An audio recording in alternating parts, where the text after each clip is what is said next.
Pozrime sa na to, kto je skutočný Pranamatmeister. Round 1. Fight!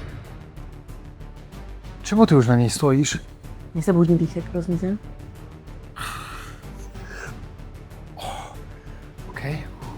OK, teraz je fajn. Round 2. Fight! Ready? Nie. Vylož si ruky. Round 3. A teraz pridáme aj vankúš. Môže nie. Možno áno, nevymýšľaj. Makaj. OK.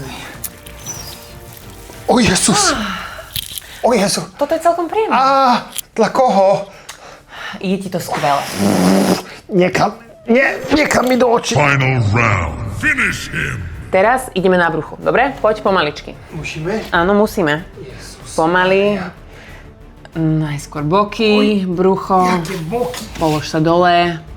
Dýchaj. Ticho, dýcham pre nás všetkých tu. Ak by si chcela vedieť, prečo by si sa aj ty mala stať Pranamatmeister, prečítaj si popis. Nebuď taký dramatický, nie je to také strašné. Prečo ty na mne tak ležíš, tak easy? Preháňa, nevšimaj si. Ale je to zdrové. Veľmi. OK.